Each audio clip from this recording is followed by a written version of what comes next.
brings us to another episode of the Trade and Industrial Policies podcast, Tips Talk, in partnership with the South African Research Chair in Industrial Development based at the University of Johannesburg and the Department of Trade, Industry and Competition, bringing us another edition of the Aporde program.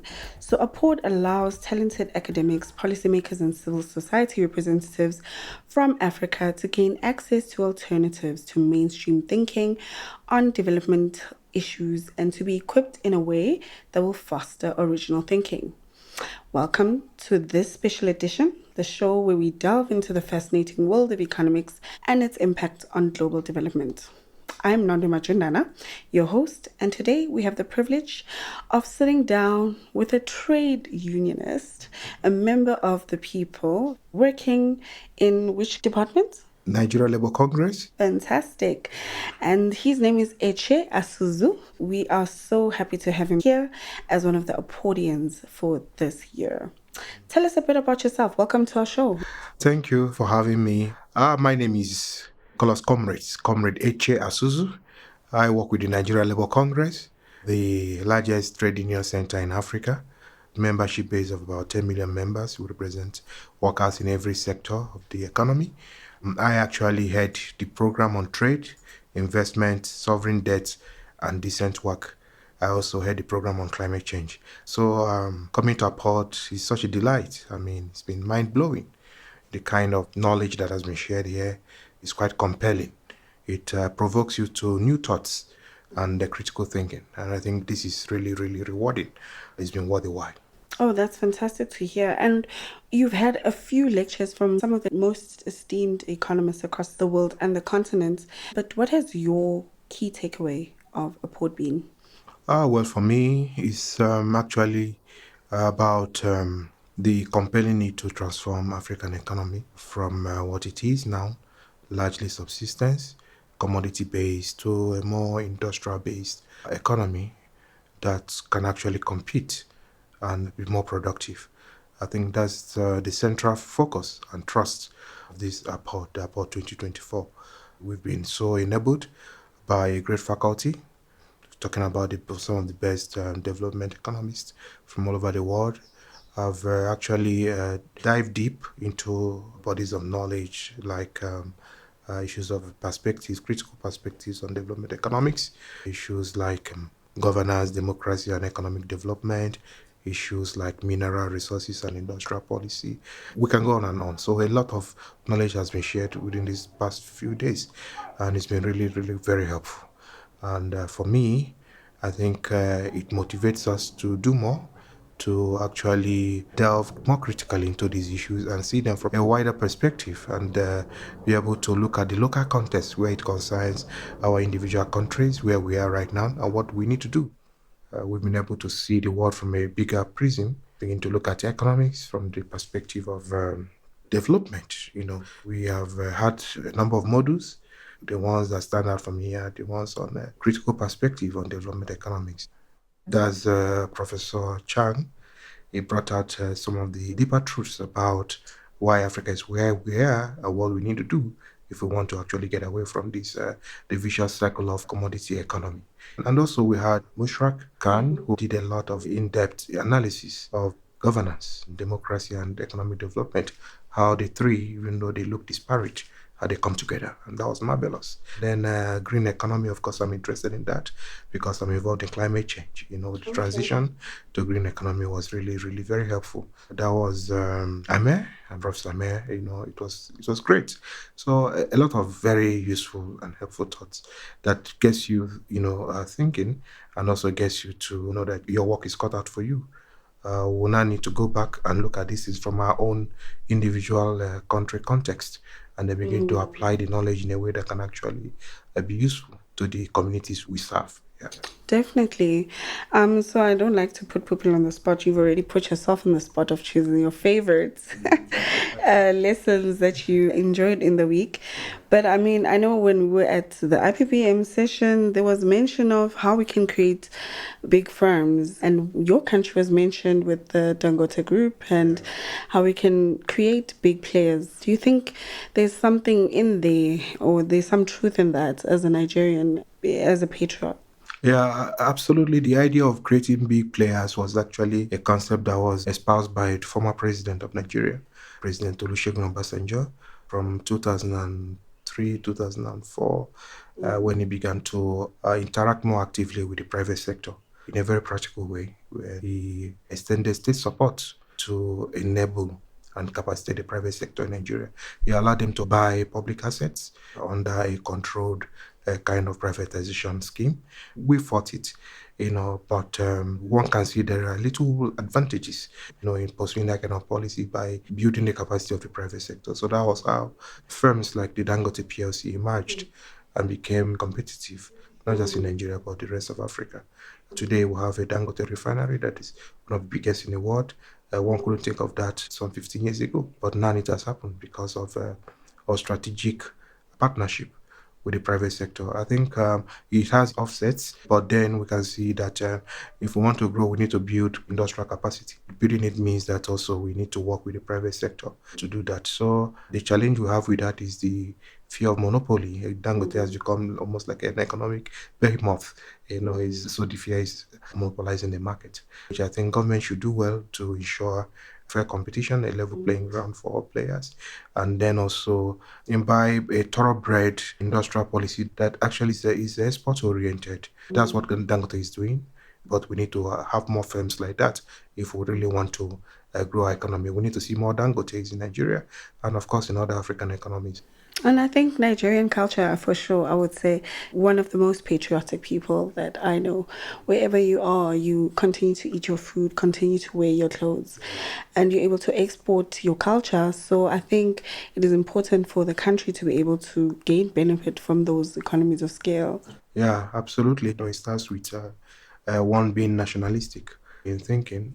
Unfortunately, what we hear today as theories and comparative advantage, which was well discussed during these past few days, is that without industrial capacity, it doesn't really add up to much.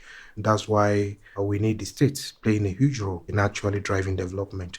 We cannot leave it to the private sector alone. So it's important that Africans take pride in themselves. Africans take pride in their culture. That's why you need to take pride in your language for you to be able to say, because it's all part of development. And also, we need to take pride in our food. We have Chinese restaurants all over the world. It's because they took pride in their food, in their culture, and then it has become an economic leverage, for them. So that's the kind of thinking we need to have in Africa. We need to do more in Africa, produce in Africa, buy in Africa, trade within ourselves, like the African Continental Free Trade Area has done. We need to imbibe such kind of policies to be able to actually begin to raise our competencies and capacities to be able to build our regional value chains, integrate into the global value chains, and then become a little more competitive. Definitely. And I mean, the African market is big and wide, but the logistical hurdles continue to keep us in silos. What do you think could be done, to collaborate better as Africans? I mean, part of Apporde's mission is to say that we're bringing together all of these different minds from different continents and countries to actually think about ways to collaborate, using examples from each other's countries and contexts, and just leveraging of those networks. Yeah, I think we have a lot to learn from already existing economic zones in the world, economic communities like the European community. We started around 1951 after the Second World War, where Europe did decided that, look, we need to learn from our bitter lessons and move forward. And they have to form the economic community that was actually anchored on steel production. And from there, they say, look, we need to cooperate rather than compete. And that's what Africans need to learn. We need to cooperate more rather than compete. The African Continental Free Trade should not be a policy or a trade policy or trade instrument for competition. It should be for collaborative development.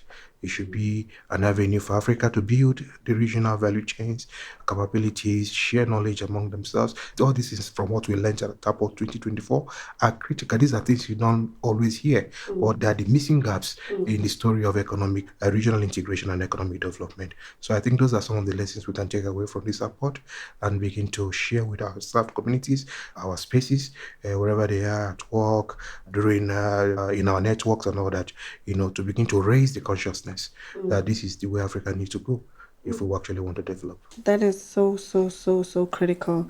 And I think maybe to conclude, as a unionist, how do we ensure that with this climate urgency, just transition actually does not leave anyone behind? And what are your thoughts on that? Oh, beautiful question. From what we've seen in this report and what we've learned, the world is actually focused on building a green economy, and Africa cannot afford to be left behind. This is another phase of development, another leap in development that we cannot afford to be left behind. But then also, we should also be interested in the politics of green transition. Countries that have used dirty energy to develop are now asking us to hold down on developing our natural resources or using our natural resources. So it's almost like a catch-22 situation. Yeah. So we need to really think carefully and very deliberately through it and see what is best for us in it. As a matter of fact, we have actually the potentials to be able to use the transition to green economy to actually reposition the economy and transform the economy, push the structural transformation of the African economy as a whole. My thought is that we should take full advantage of it. We have some of the active, reservoirs of critical transition minerals. And now we need to think carefully around that so that we don't replicate the colonial pattern of development where raw materials were just shipped from Africa without beneficiation or value addition, and they were all shipped abroad where they were processed and then returned back to us at a higher cost. That should not be the case this time. This time, we must make new fresh demands. This time, we must sit down with the so-called Global North and be able to say, look, we need to renegotiate it. We need to have these raw materials beneficiated in Africa. We need to develop our value chains around this. We need to use this platform of the transition to actually develop our economies in a very productive way, in a way that actually, fosters sustainable development for the African continent.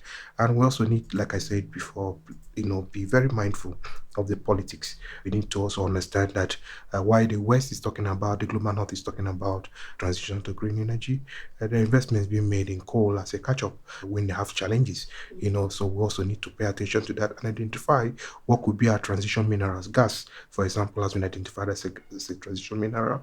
Apart from those countries that have critical minerals, some of these transition minerals should also be in focus. And now is the time, knowing that, look, we are moving away from dependence on natural resources, to more sustainable kind of resources. We need to be more practical and be more intentional about the way we want to develop, and also accountable in terms of political engineering. We need to be accountable, more transparent. We need to put in place institutions that actually prepare development. We need to begin to think in a more collective manner. We need to begin to think in a more responsible manner. We need to begin to think about the people, about how we can lift the vast majority of Africans that are poor and begin to change their life stations by investing in the things that really matter. That is such beautiful closing words from our esteemed guest from Nigeria, Mr. Echezona Asuzu. Your impacts and your insights and definitely your commitment to Africa and this continent can be felt through everything that you have shared with us today. I'm glad that all the feedback and everything you've learned this week will be able to be transferred into practical solutions that you can impact in your community and in the industries that you currently work in. Thank you so much for joining us. That brings us to the end of this insightful conversation. Thank you for having me. Thank you so much once again, Mr. Uche. And to our listeners, thank you for joining us on this episode of Tips Talk. which is a special edition for the Aporde podcast. And we hope you found this discussion as enlightening as we did. Truly, if these Appordians are going to be taking over the world, we really have hope for our continent.